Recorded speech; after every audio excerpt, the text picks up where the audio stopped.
Alright, let's go.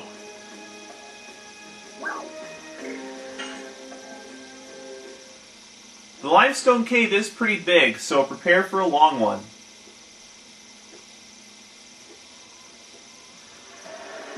Lots of new enemies, lots and lots of items here.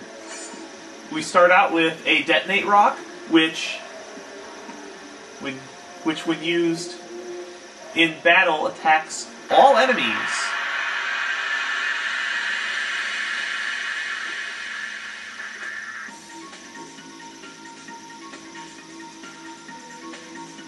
And here we have a couple of new enemies. The Screaming Bat has an attack that deals tons of magic damage, and the Ugly Balloon can poison you. So if you run into lots of Screaming Bats, you may want to try to kill them first before they do a number on Lavits. They don't have very much HP either, they only have 12. So one addition from Lavits should do the job if you're at level 5, like you should be.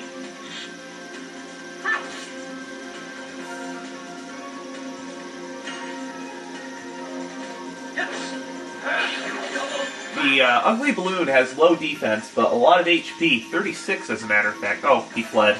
Some enemies flee when their HP is below a certain threshold, or just randomly. Which is really annoying because you don't get any experience for them.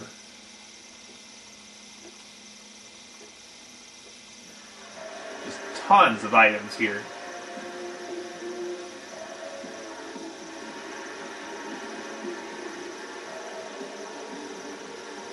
Now, when you go down this water slide, there are several ways you can go. That way gets you some gold. And then if you hold the joystick, up and down at the appropriate intersections, you can get to this item, which is the Bastard Sword. That is an upgrade for Dart, and he could definitely use it. Oh, I don't want him to have the Night Shield. I need to give that to Shauna so she doesn't just die.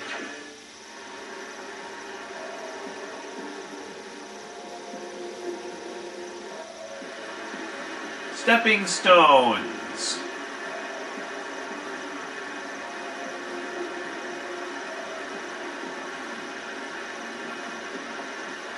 I can't hear a waterfall. And here we get a total vanishing. This will instantly destroy any non-boss enemy. And of course any enemy immune to instant death. A body purifier will cure physical status ailments. There are actually three types of status ailments in this game. The first type is a physical status ailment, of which there are 3: poison, stunning, and arm blocking. Poison will deal you damage equal to 10% of your max HP every round. Stunning will make your character unable to act.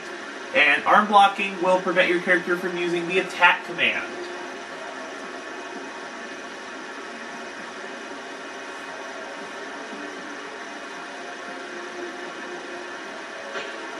There are a couple of enemies that can poison you around here, so you'll want to hold on to that body purifier. Later on, you're going to have other ways of curing status ailments, but for now, this is your primary method. There's a few forks in the road here that we can take. Be a chest up here that contains something useful. Oh, 100 gold. Awesome.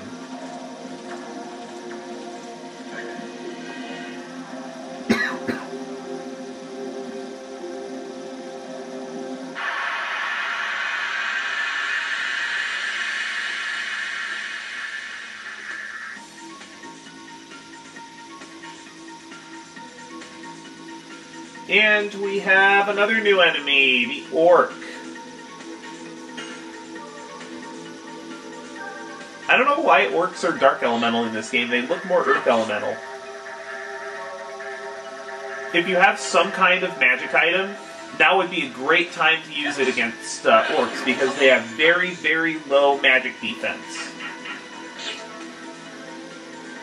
They do a lot of physical damage, so have your other party members focus on other enemies in the encounter.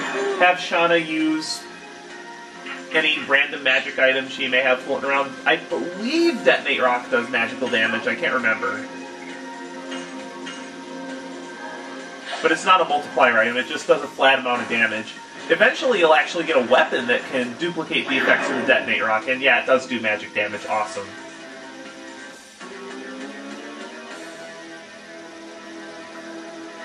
And we get a Dark Mist from these guys.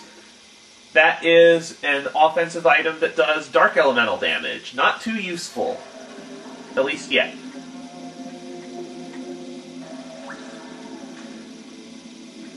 Is this just the way forward? Because I don't know if I want to go this way yet. Is there anything up here?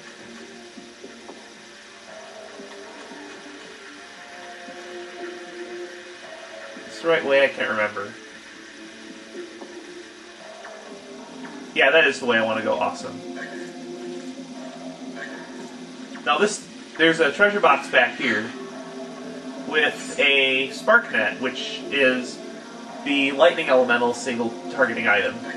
Now, if you can chase this guy, if you can chase this little guy around and catch him, because he'll always go along the outside,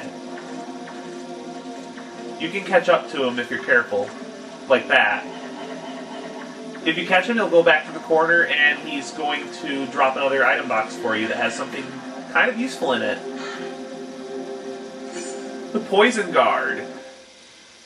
This is an accessory that allows the character to be immune to poison. Very useful.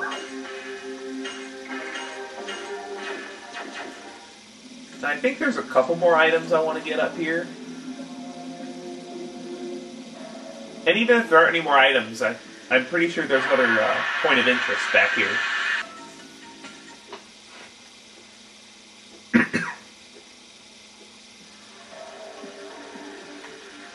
I may as well pick this thing up while I'm here. Which contains a charm potion I don't really care about.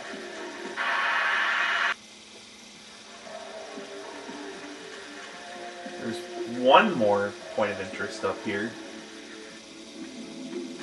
Yeah, there is an item box we missed, and more importantly, some rock fireflies.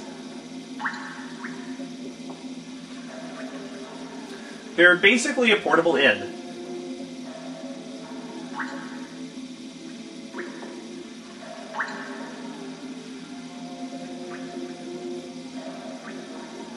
There are few groups of these throughout the world, but not very many.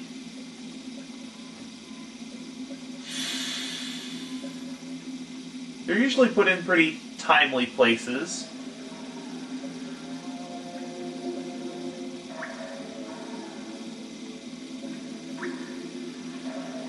Well, of course you're not telling. Everybody has a secret they have to keep.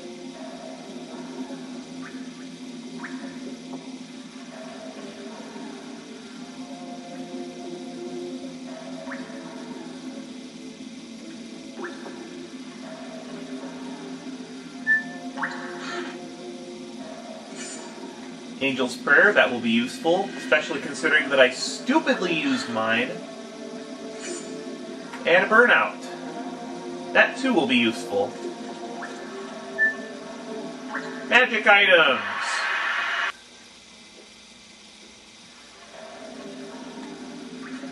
Alright, that should be everything.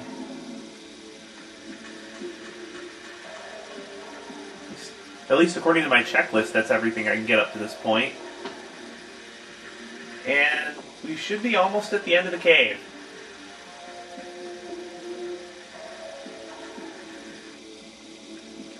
Yep. Save point that way if you need it.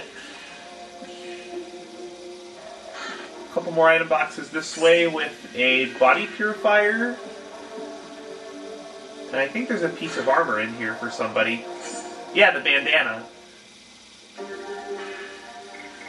I can't remember who all can equip it. Oh, it's a male piece of gear that I don't really care for because it's weaker than what Labbits has right now.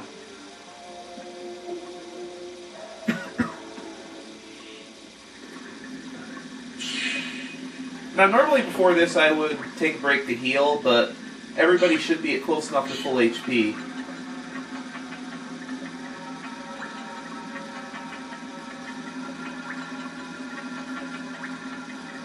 What are you doing, Shauna? Stay in the back row where you belong.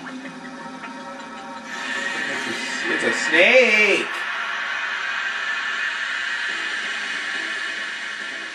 Yep, the boss of the Limestone Cave is a giant honking snake. Ouroboros! This guy's got pretty good amount of HP, 280.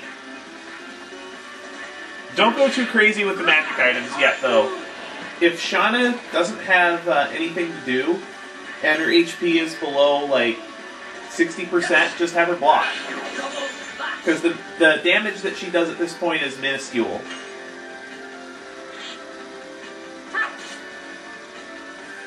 Like, what? What is that, like 2%, 3% of his max life?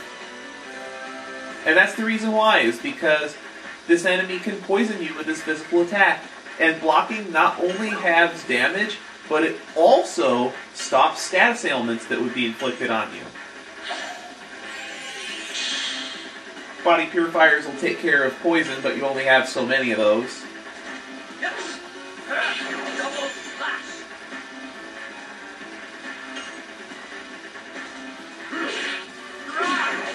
Just keep wailing away at this guy. You'll get him eventually.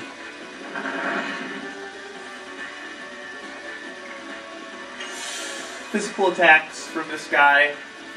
His poison is really what's more dangerous, because that can deal you lots of damage over time if you don't have a body purifier.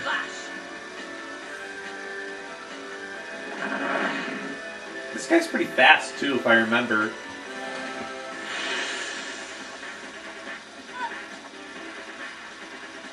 Ow. Yeah, he starts using Mad Attack when he runs fairly low on HP. He'll come out of hiding eventually, but until then, all you can do is toss magic items at him. That's why I started saving these items. Let's use the Spark Net first, why not?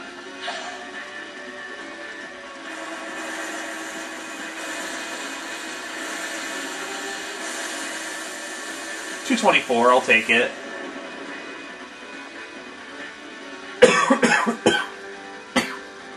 Excuse me, throat scratchy for some reason. Probably because I just recorded an episode of this earlier today.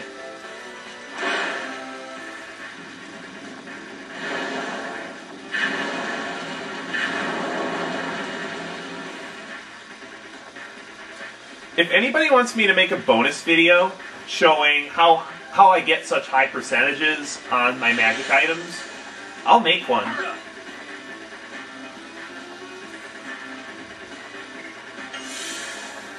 Nothing you can do against this guy while he's up hiding in the cubby hole or whatever it is.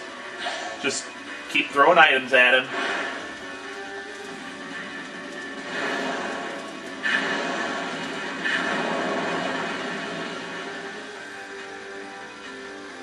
One more should get him. If not, he'll be really close. Shauna's bow can still hit him if you're out of magic items. Other than that, you just have to bide your time. See, Labbit's guarding stopped him from getting poisoned. Oh, we haven't seen this one yet.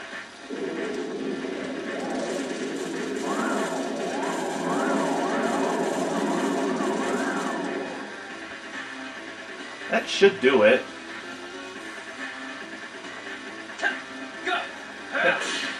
That's hell of a jump. Why don't we have those kinds of powers outside of cutscenes again? Oh wait, cutscenes have a magical power for some reason.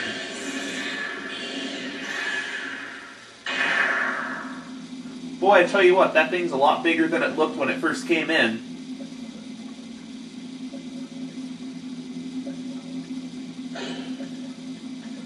Shauna?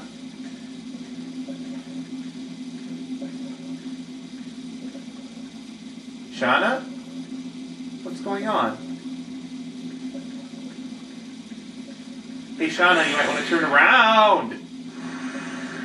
How's that thing still alive?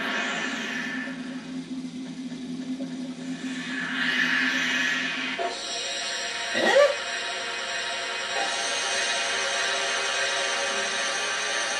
So apparently Shauna has magical cutscene powers. What in the... Wow, that's a powerful light.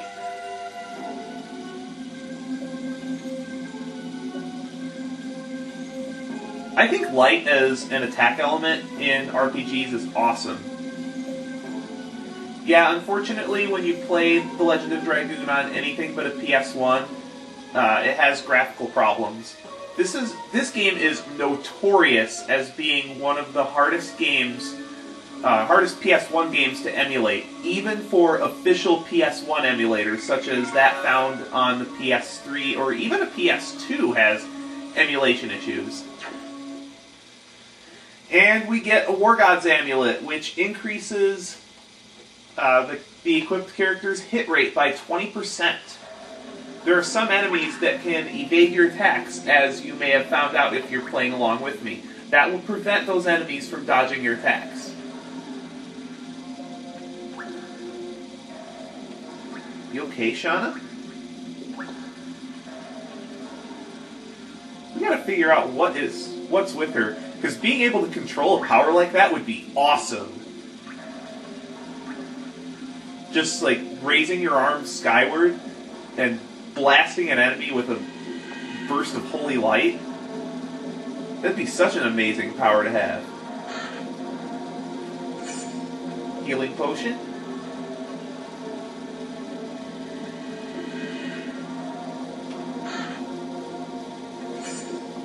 And 50 gold.